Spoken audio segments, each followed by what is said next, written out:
Hello दोस्तों, मैं हूँ रविंद्र। यदि आप सब अपने गार्डन में स्ट्रॉबेरी के प्लांट को लगाए हुए हैं और आपका स्ट्रॉबेरी का प्लांट सही से ग्रो नहीं कर रहा है या फिर ये स्ट्रॉबेरी का जो फ्रूट है वो छोटा रह जा रहा है, तो बिल्कुल सही जगह पे आए हैं दोस्तों। आज के इस वीडियो में हम स्ट्रॉबेरी के प्लांट के केयर के बारे में बताएंगे, तो चलिए वीडियो को शुरू करते हैं। जैसा कि आप सब जानते हैं दोस्तों, स्ट्रॉबेरी का जो प्लांट होता है वो सर्दियों में ग्रो करता है, यानी कि जो उसका टेम्परेचर रेंज होता है 15 से 25 होता है, लेकिन 10 से 25 भी सर्वाइव कर जाता है। यानी कि दिन का टेम्परेचर 25 से ज़्यादा ना हो और रात का टेम्परेचर 10 से नीचे ना आ जाए। इनके बीच यदि आप जहाँ भी रह रहे हो, इनके बीच टेम्परेचर रेंज चल रहा है, तो वहाँ पे आपका स्ट्रॉबेरी का प्लांट ठीक ढंग से ग्रो कर जाता है। तो जो भी हेल्दी पौधा नर्सरी से आप लाए हो, उस स्ट्रॉबेरी के पौधे को लगभग 6 से 8 घंटे का धूप चाहिए ही चाहिए। यदि उससे कम आपको उस पौधे को धूप देते हैं, तो उस पौधे में उसके ग्रोथ पे इफ़ेक्ट ज़रूर पड़ेगा। जैसे कि स्ट्रॉबेरी का फ्रूट कम हो जाता है या स्ट्रॉबेरी की जो साइज़ होती है, वो छोटी हो जाती है। इसलिए आप अपने पौधे को ऐसे स्थान पर लगाएँ या गमले को रखें, जहाँ पे 6 से 8 घंटे का मिनिमम धूप आता ही आता हो। यदि कम आएगा तो इफ़ेक्ट पड़ेगा, यदि प्रॉपर तरीके से उसको धूप 6 से 8 घंटा मिलेगा, तो हमारा स्ट्रॉबेरी का पौधा ठीक ढंग से ग्रो करेगा और फ्रूटिंग भी अच्छे से करेगा। इसको कैसे प्रूव करेंगे, आइए देखते हैं। तो मैं 5 स्ट्रॉबेरी के पौधों को नर्सरी से लाया था और सभी पौधों को ऐसे जगह पर रखा था जहां पर मैक्सिमम 3 से 4 घंटे का ही धूप पौधों को मिल पाता था। तो इसको मैंने लगभग 40 दिन तक यहीं पर रखा था, तो पौधों में ग्रोथ ही नहीं हो रहा था। फ्लावर भी इक्का-दुक्का निकल रहे थे और समझ नहीं आ रहा था कि क्या करूं, क्योंकि पता नहीं था कि पौधे को कितनी अधिक घंटे की धूप चाहिए। तभी गूगल सर्च करने पे पता चला कि स्ट्रॉबेरी के पौधों को लगभग 6 से 8 घंटे का सनलाइट चाहिए। तो 4 पौधों को मैंने तुरंत छत पर रखा, जहाँ पर पौधों को 6 घंटे से अधिक का धूप मिल पाता हो। आप लोगों को यकीन नहीं होगा दोस्तों, लगभग 15 दिनों के बाद ही रिजल्ट आपको दिख जाएगा।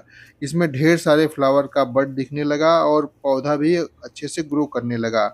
लेकिन 5वां जो पौधा था मैंने वहीं उसी जगह रखा था।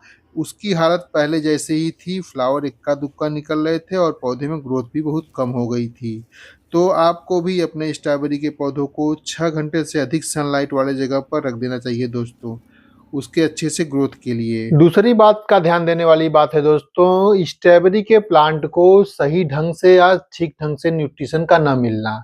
यदि आप जो भी प्लांट लाते हो नर्सरी से, उसको लगा दिए और बीच-बीच में पानी दे दे रहे हो और सोच रहे हो कि सब ठीक हो गया, तो गलत सोच रहे हो।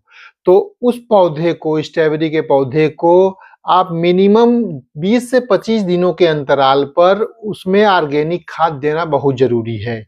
ऑर्गेनिक खाद जैसे कि थोड़ी मात्रा वर्मिंग कंपोस्ट की ले लीजिए, थोड़ी मात्रा सड़ी हुई गोबर की खाद ले लीजिए और थोड़ी मात्रा हमको नीम की खली चाहिए। इन तीनों को मिक्स करके पौधे को देकर उसकी गुड़ाई करके उसमें पानी दे दे दीजिए।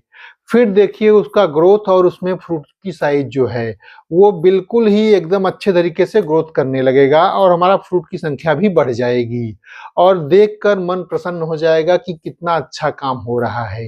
तीसरी बात ध्यान देने वाली है दोस्तों, पौधों को पानी देना, न कि अत्यधिक पानी देना। यदि पानी उस प्लांट में अधिक दे देंगे तो भी प्लांट के लिए दिक्कत है।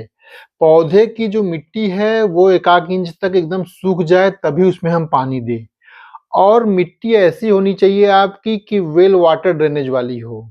यदि हम उसमें अधिक पानी दे भी देते हैं तो पानी जो एक्स्ट्रा है उसमें से गमले से निकल जाए, नहीं तो हमारा रूट अधिक पानी से खराब हो सकता है और पौधा मर भी सकता है। चौथी बात ध्यान देने वाली है दोस्तों, बाई चांस यदि आपके प्लांट में फ्रूटिंग के समय ही रनर आने लग जाए, तो उस रनर को काट कर हटा देना चाहिए। यदि रनर को आप काट कर नहीं हटाएँगे, तो पौधे का अधिकांश जो ऊर्जा यानी कि एनर्जी होती है, वो रनर की तरफ चली जाती है और हमारे फ्रूट या फिर प्लांट के ग्रोथ की तरफ नहीं जाती है। तो यदि आपको ज़रूरत ना हो रनर की, तो उस रनर को तुरंत काट कर हटा देना चाहिए ताकि फुल एनर्जी हमारे फ्रूटिंग या प्लांट के ग्रोथ पर लग जाए। और हाँ दोस्तों, रनर की बात आ गई तो आप सबको बता दें कि ये जो रनर होते हैं स्ट्रॉबेरी के पौधे से ही निकलते हैं। और इस रनर के द्वारा हम ढेर सारा स्ट्रॉबेरी के प्लांट को बना सकते हैं। तो इस बारे में यदि कोई भी जानकारी चाहिए तो मैंने एक फुल डिटेल में वीडियो बनाया हुआ हूँ, जिसमें से कि बताया है कि रनर के द्वारा कैसे हम ढेर सारा स्ट्रॉबेरी के प्लांट को बना सकते हैं। वीडियो का लिंक आप आई बटन में देख सकते हैं और फुल वीडियो को देखकर एक स्ट्रॉबेरी के प्लांट से बहुत सारे स्ट्रॉबेरी का प्लांट बना सकते हैं। और पांचवी बात ध्यान देने वाली है दोस्तों, यदि आपके प्लांट के ऊपर कोई इंसेक्ट का प्रकोप हो या किसी तरीके का डिजीज लगा हो तो उसमें उसके लिए कोई इंसेक्टिसाइड का स्प्रे जरूर कर दें। स्प्रे नहीं करेंगे तो इंसेक्ट काफ़ी तेजी के साथ उस पर पौधे पर ग्रो करते हैं और हमारे प्लांट को खराब कर देते हैं। यदि इन सारे उपायों का पालन आप कर लेते हैं दोस्तों, तो आपका जो फल होगा उच्च गुणवत्ता वाला रहेगा और उसमें फ्रूटिंग होगी, ढेर सारी फ्रूटिंग होगी। तो इन सब उपायों को फॉलो करके अपने स्ट्रॉबेरी के प्लांट में अधिक से अधिक फ्रूट करवा सकते हैं दोस्तों। तो मिलते हैं अगले नए वीडियो में नए इन्फॉर्मेशन के साथ, तब तक के लिए धन्यवाद दोस्तों।